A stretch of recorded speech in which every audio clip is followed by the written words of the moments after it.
ഓം പരാശക്തി നമ. അമ്മയുടെ വിദേശത്തെ ഒരു സന്ദർശന സമയം. ദർശനം കഴിഞ്ഞപ്പോൾ വെളുപ്പിന് 4 മണിയായി. അമ്മ എഴുന്നേറ്റു.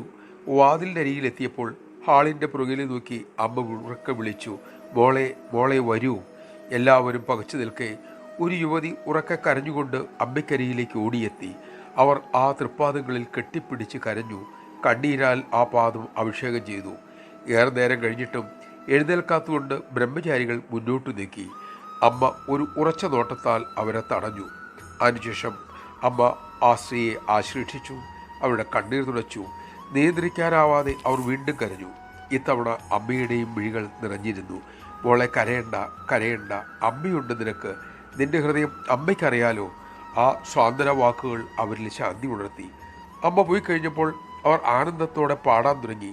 ഏറെ നേരം പാടി. ഒടുവിൽ അവർ പറഞ്ഞു, പരിപാടി തുടങ്ങുമ്പോൾ മുതൽ ഞാൻ പുറകിലുണ്ട്. ഞാൻ ചെയ്ത ആ വലിയ തെറ്റുകൾ ഓർത്തപ്പോൾ ഈ പവിത്ര സ്വരൂപിണിയെ സമീപിക്കാൻ എനിക്ക് തോന്നിയില്ല. അമ്മ പോകാൻ തുടങ്ങിയപ്പോൾ മനം വെമ്പിപ്പോയി. അമ്മ വിളിച്ചതോടെ എൻ്റെ നിയന്ത്രണവും വിട്ടുപോയി. എല്ലാം അറിയുന്ന അമ്മ, എല്ലാം മുറുക്കുന്നൊരമ്മ. നമഃശിവായ. പിന്നീട് അമ്മ പറഞ്ഞു, അവർ അത്രയും നേരം ആ അന്തരീക്ഷത്തിൽ കഴിഞ്ഞപ്പോൾ സ്വന്തം തെറ്റുകൾ തിരിച്ചറിഞ്ഞു. അവളുടെ ആ കണ്ണുനീരിൽ എല്ലാ പാപങ്ങളും ദുരിതങ്ങളും കഴുകപ്പെട്ടു. മനോഭാരം അകന്നു മക്കളെ. നമഃശിവായ.